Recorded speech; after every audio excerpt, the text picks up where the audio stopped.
This is Lab 3. Lab 3 is really two parts. We're going to go look at the fabrication facility, and Key Sun here, who's a fellow PhD candidate working on with Dr. Gupta, is going to give us a tour, and we've given you a handout that shows you a step-by-step description of the steps in the fabrication process, and I'm going to go through some of those.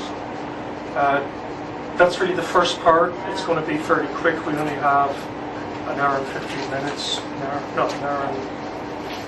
hour and 30 minutes, right? No, 45. So I don't know how much detail we're going to get into there, but we'll see. I'm probably not going to be able to film everything because I've only got limited capacity to do that. Then we're going to go over from there, and we go over to the Wilsdorf lab, where we're going to look at the characterization of the solar cells. Now let me just ask a quick question. Why do we care about characterization? Exactly. The easier we can characterization, the quicker we can get feedback to see how good we're doing. And there's always a race, as it were, to make the highest efficiency solar cells. So that's what people like Key have been doing, working in novel ways to improve the efficiency of the solar cell through interesting techniques. So with that, let's follow Key down to the fab. A little bit of film here. This is everybody getting suited up to go into the facility. This is our intrepid tour guide, Key. Trying to catch everybody here.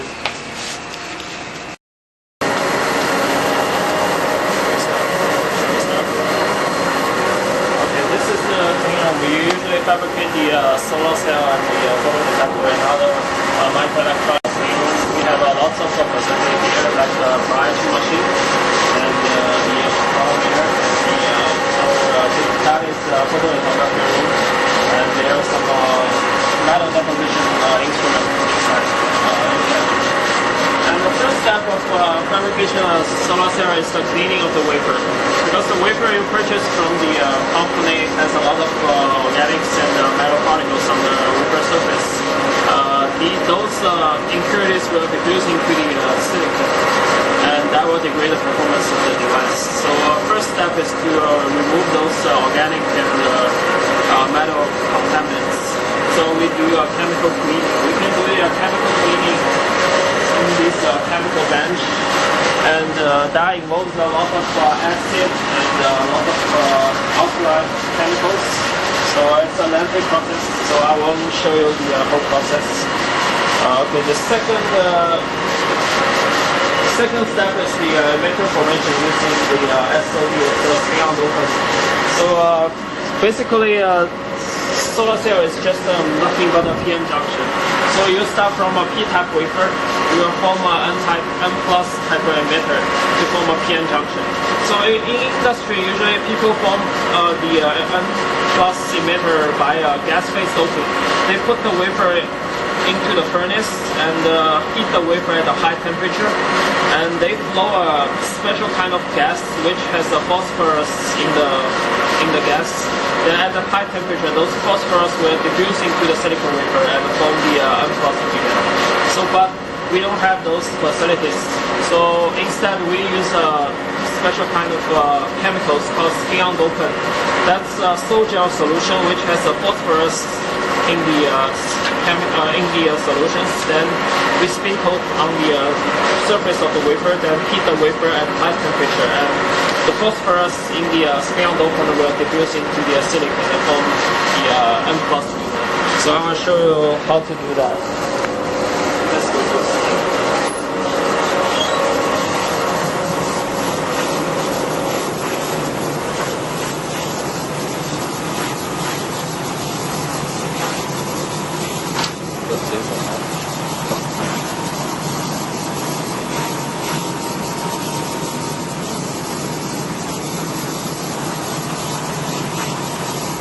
this is the spinner. What they use in industry to apply a solution, a coatless put a film or a solder solution on the surface of the wafer. And it has a vacuum chuck here. We put the wafer here on the chuck, and we turn on the vacuum. Then the wafer is held on the vacuum chuck, and we will turn on the spinner. It can spin at a high resolution per minute, and you can change the spin speed here. So because there is some viscosity between the solution and the wafer, so at high temperature, at high spin speed, the viscosity will hold the solution on the wafer, but only at certain thickness because the viscosity is limited in it. So at different spin speed, the thickness of the coating is dependent on the spin speed. So this is the spin-on-dopant solution we use for forming the M+ region called the spin-on-dopant. It's a sol-gel solution. It has phosphorus inside it, and after when you apply the solution on the wafer,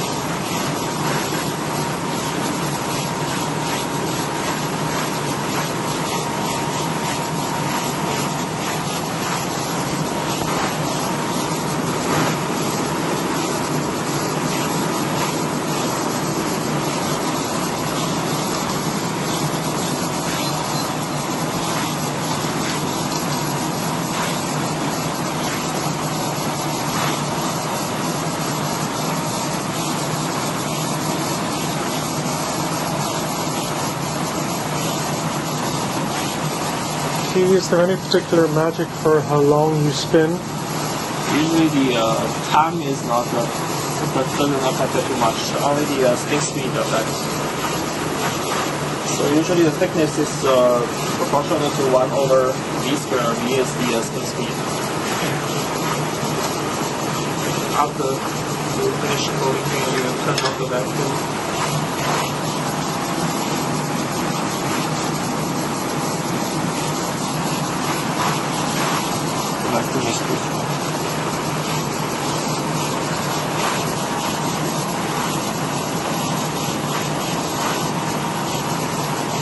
And take the wafer off.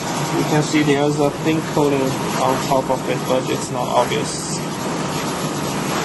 It's a slightly different color. It's a little bit different. So after you finish coating the spin-on-dopant, so how thick would be the typical coating be? 200 nanometers. 200 nanometers. And after you finish the spin coating, you put the sample on the hot plate because there are a lot of organics in the spin-on-dopant coating. So a softer bake step is needed to remove those organics. Because if you don't do the softer baking, then those organics will decompose into silicon and degrade the performance. Okay, usually the baking time is 15 minutes. So I have one sample has already been baked. Let's go to the other side of the room.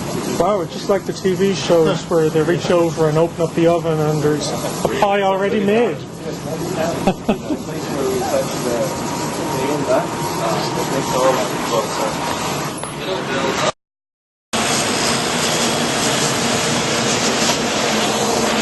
And this step is the thermal diffusion. So the phosphorus in the spin-on-dopant diffuses into the silicon at high temperature. So the depth of the junction is very critical for the final performance of the device. Usually the junction depth is about 200 to 300 nanometers, and the depth of the junction is affected by the temperature for the diffusion and the time for the diffusion. So in our lab, we optimize the doping condition is at 900 degrees C for 5 minutes. And if you come to this side,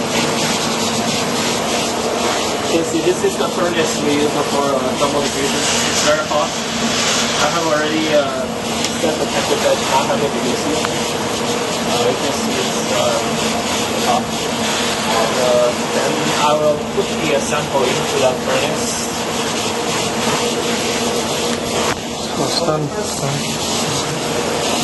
First load the sample onto the bowl.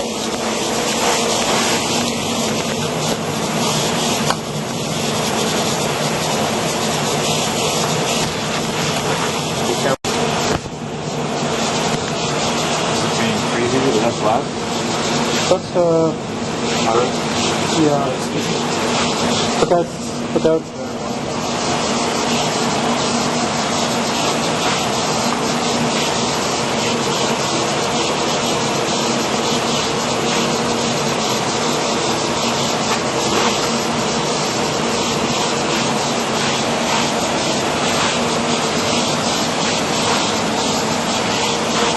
Use this trick to push the bowl into the center of the furnace.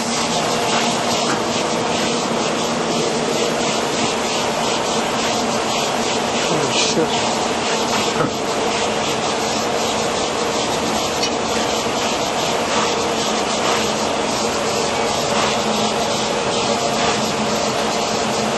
What temperature? I have to use.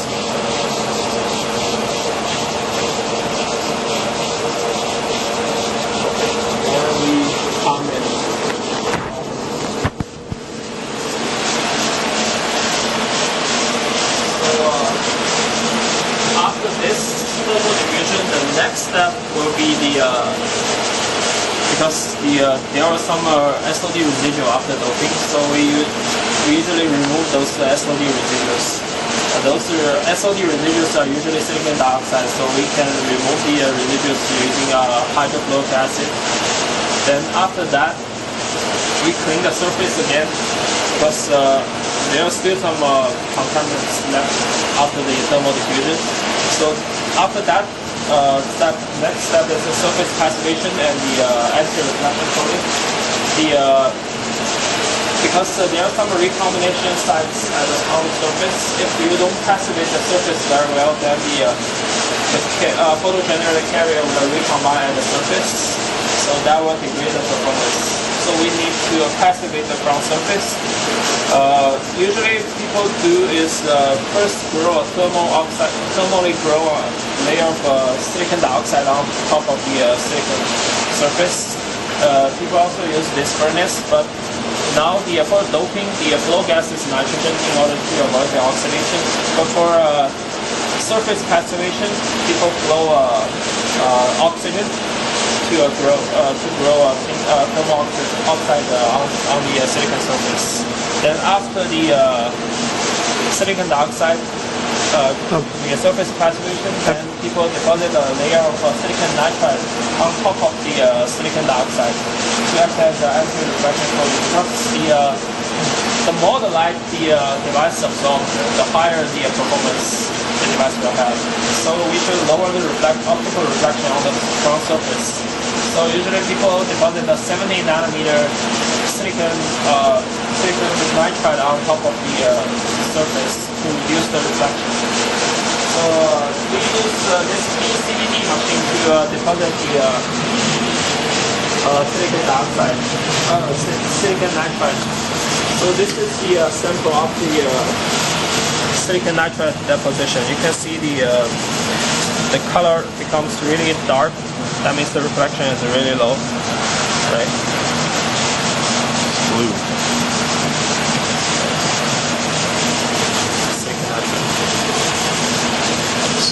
So does everybody understand, why silicon is such a wonderful material to work with here? I mean, it's an accident almost in nature that the oxide we're talking about that we deposit first is silicon dioxide. So number one, it's clear. Number two, it's an insulator, and this is really nice. And this is why the silicon revolution has essentially occurred. Germanium is much more difficult to work with because the oxides don't have these properties. Similar, but not as good. Okay. Okay. The next step is the back and the front contact formation. You need the metal to contact the silicon to extract the the electron holes, right? So in industry, people usually use the screen printing on the clothes, right? So people use a special ink which contains the aluminum or silver. They use a big printer to print on the wafer. And after the printing, then people fire those the inks at high temperature, and those will form contact with good contact with the silicon. But in this lab, we don't have that big printing machine, so we use this method.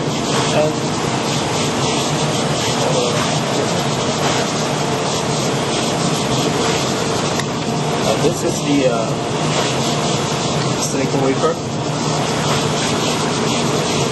and we use this. This is the aluminum paste. It's a special kind of chemicals, like special kind of chemicals which has aluminum and other organics mixed with aluminum and other organics, and we cut the paper, cut a small window on the paper, and we put the paste. Use this paper as a mask, and we'll put the aluminum paste on top. And we use a blade to paint the aluminum paste onto the wafer. Then we take off this. You can see this process mimics the real printing process in the industry. So you can see there's a layer of aluminum paste on the wafer. And after this printing process, they will put this.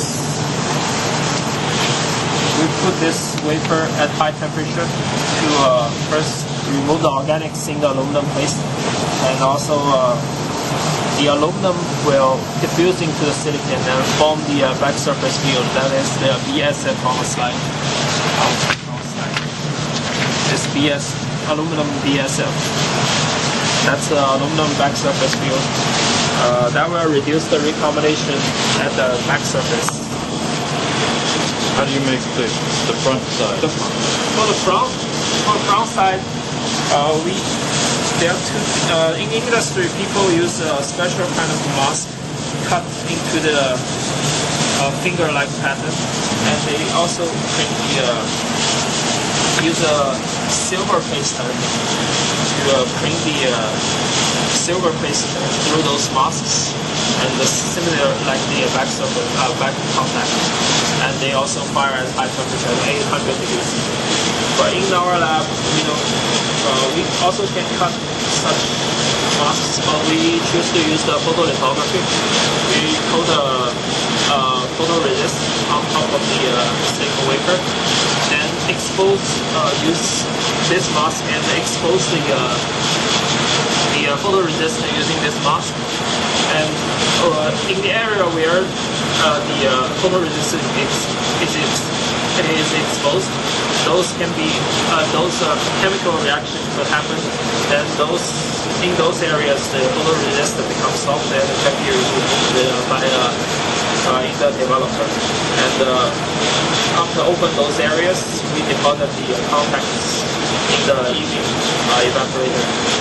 So that forms the front contacts.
structure is formed.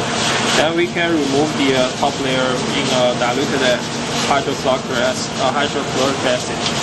Then one way to check the depth of the junction is through the 4-point probe. You can measure the sheet resistance. That is, in industry, the standard is about 100 ohms per square. So you can check that value on the 4-point probe.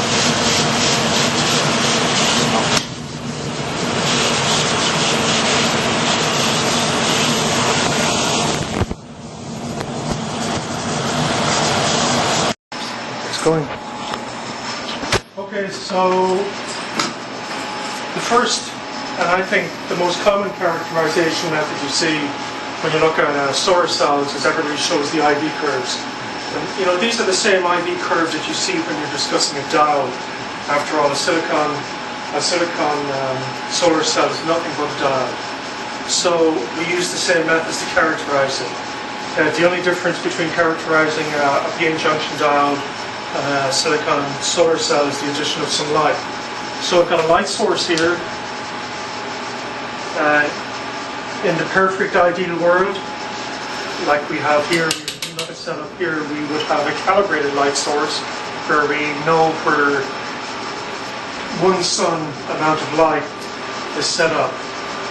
I didn't have that luxury today. I was trying to get something together quickly, so I'll give a bit of a guess here. And as you see, I've got a very small solar cell. This looks very small, but this is the size that we typically make in the lab.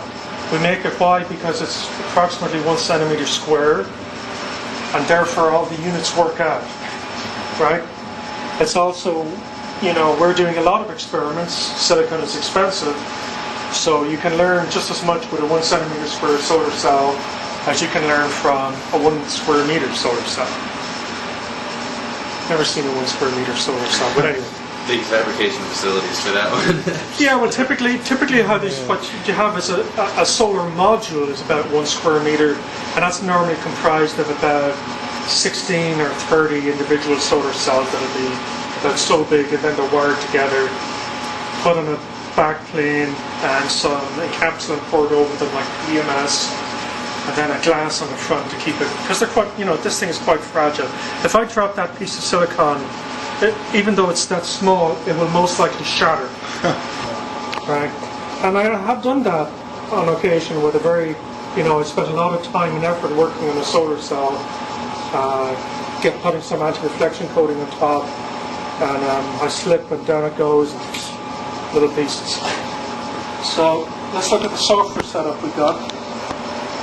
We have a piece of software here that is essentially built using Lab3 to automate the process of measuring the IV curve for the solar cell. And what's going on here is I have a contact. You see the front contacts there, and I've got a very, very carefully attached that. This is one of my contacts, excuse my makeshift connection. The other contact is connected to the aluminum here that's on the back.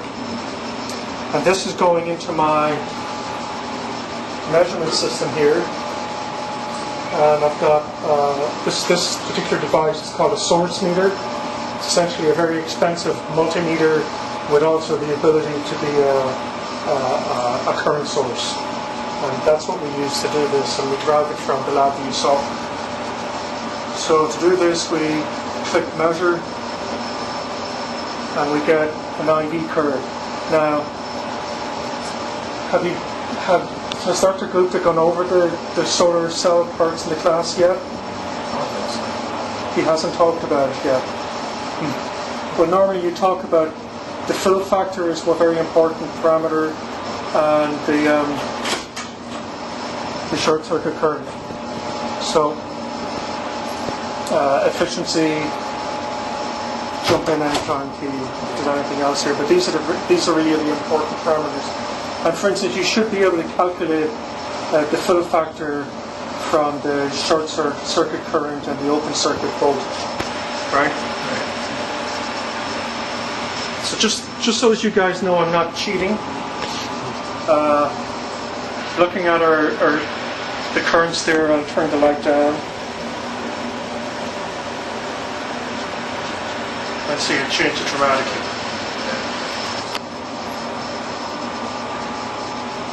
Okay, do you want to talk about the photospectrometer? And there's another characterization device here called the photospectrometer that Key's going to explain. And this is the quantum efficiency measurement.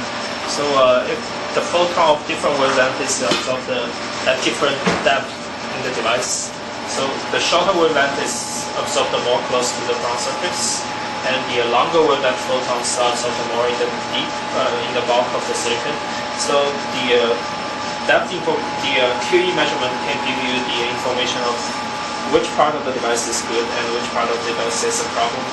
So, for example, if the QE at the shorter wavelength is bad, that means the shallow part of the device is bad.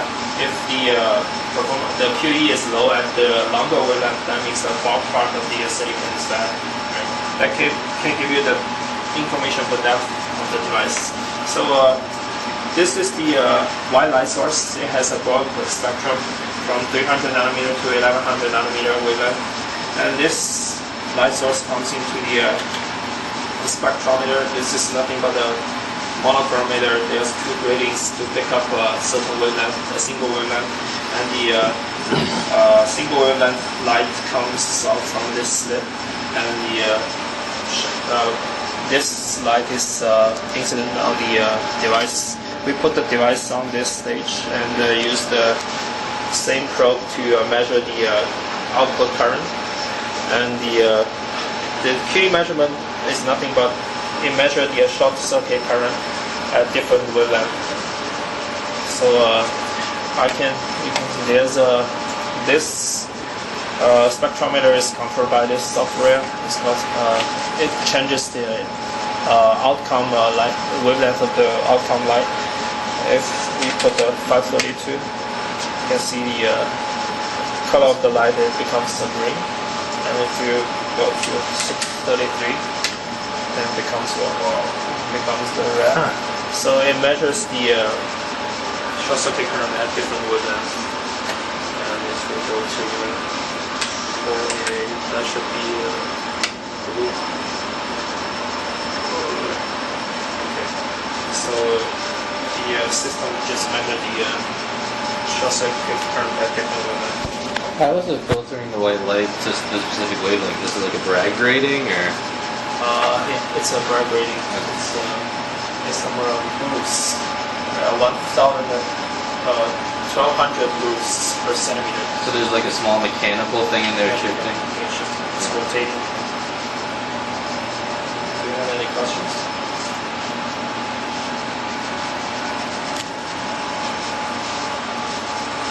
Okay, well, that's all we're going to show here. We covered the fabrication steps, we covered the IV curves, and we covered a little bit of how the photospectrometer and the quantum efficiency is measured.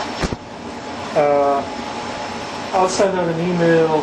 It'll be either later on today or perhaps it'll be tomorrow.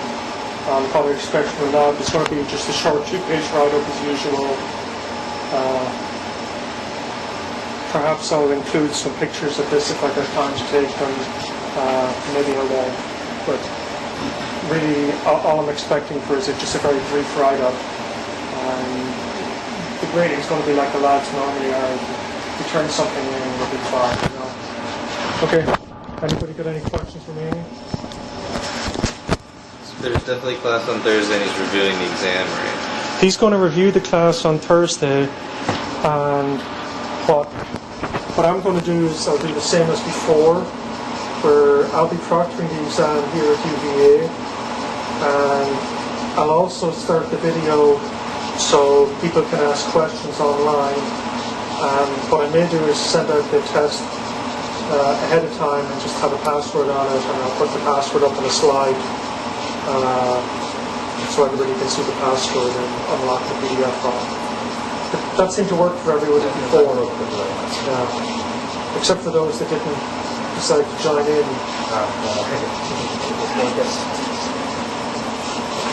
Okay.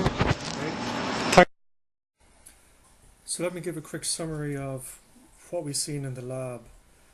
Key was kind enough to give us a fairly quick tour through the fabrication facility, and we stepped through the various elements of making a photovoltaic solar cell.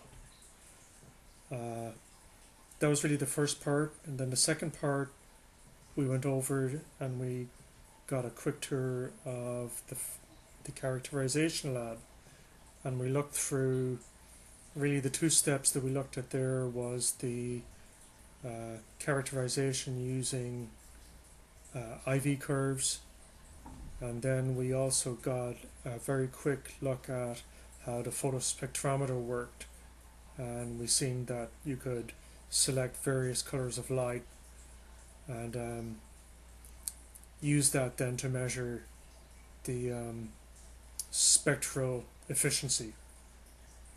So that's what we've seen in the labs today. It was pretty quick.